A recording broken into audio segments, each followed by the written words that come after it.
கடந்த காலத்தில் நம்ம முன்னோர்கள் இந்த மாதிரி மூலிகைகளுக்கு என்ன குணம், இது என்ன நோயை குணப்படுத்தும் அப்படின்னு ஆராய்ச்சி பண்ணாங்க. நிறைய மூலிகைகள் இருக்குது.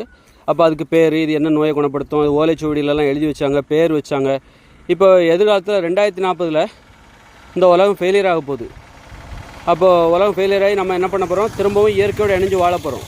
இந்த இயற்கையோடு இணைஞ்சு இயற்கையோட விவசாயம் பார்த்துட்டு வாழ போகிறோம். நம்ம ஒரு உணவு கட்டுப்பாடு. அப்போ நமக்கு இந்த திரும்ப நோய் வந்துச்சுன்னா நம்ம என்ன பண்ணுறது? இன்றைக்கி நமக்கு மருத்துவமனை இருக்குது, ஆங்கில மருத்துவம் இருக்குது, மருந்துகள் இருக்குது. அப்போ எதிர்காலத்தில் நோய் வந்துச்சுன்னா நம்ம என்ன பண்ணுறது? அப்போ இந்த தகவல்களெல்லாம் நம்ம சேகரிக்காமல் விட்டோமே அப்படின்னு கவலைப்பட வேண்டிய அவசியம் இல்லை.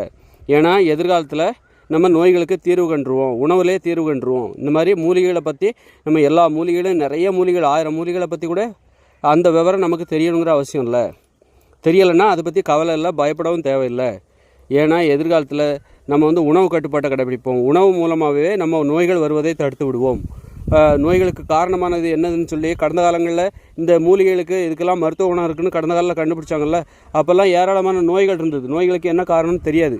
நோய்களுக்கு என்ன காரணம் அப்படின்னா, இந்த திணை அரிசி, சாமை, அப்புறம் மாமிசம் சாப்பிட்றது, உப்பு போட்டு சாப்பிட்றது, அப்புறம் அரிசி, கேழ்வரகு, கோதுமை, இந்த மாதிரியான உணவுகளை சாப்பிட்டதுனால தான் கேழ்வரகு, அப்புறம் சாமை, குதிரைவாலி, அப்படி இப்படின்னு நிறைய திணை உணவுகள்லாம் இருக்குது.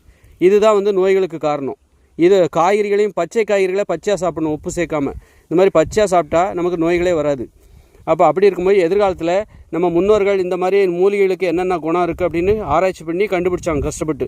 அந்த தகவல்களை நாம் சேமிக்காமல் போகும்போது எதிர்காலத்தில் மின்சாரம் இருக்காது, பள்ளிக்கூடம் இருக்காது, கல்லூரி இருக்காது, புத்தகங்கள் இருக்காது, எல்லோரும் குடிசையில் வாழ்வோம். இயற்கையோடு இணைஞ்சு வாழும்போது எதிர்காலத்தில் நோய் வந்துடுமோ? அப்போ நம்ம இந்த தகவல்கள்லாம் முன்னோர்கள் சேர்த்து வச்ச அந்த மருத்துவ தகவல்களை நம்ம சேர்த்து வைக்காமல் போயிட்டோமேன்னு கவலைப்பட தேவையில்லை.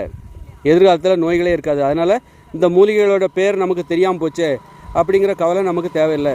ஒரு அடிப்படையான சில மூலிகைகளை பற்றி நம்ம தெரிஞ்சுக்கிட்டால் போதும். எல்லா மூலிகைகளும் நமக்கு எதிர்காலத்தில் தேவையில்லை.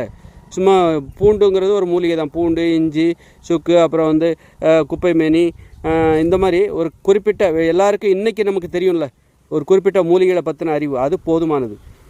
எல்லா மூலிகைகளையும் பற்றி நமக்கு தெரிஞ்சிருக்கணுங்கிற அவசியம் இல்லை.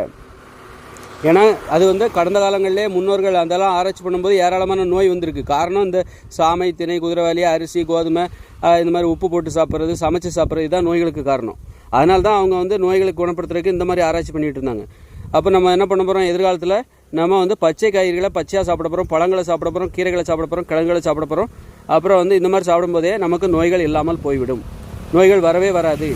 அப்படி இருக்கும்போது நமக்கு மருத்துவத்தை பற்றின, இந்த மாதிரியான மூலிகைகளை பற்றின அறிவு நமக்கு தேவையில்லை. ஆதலால் பயப்பட தேவையில்லை.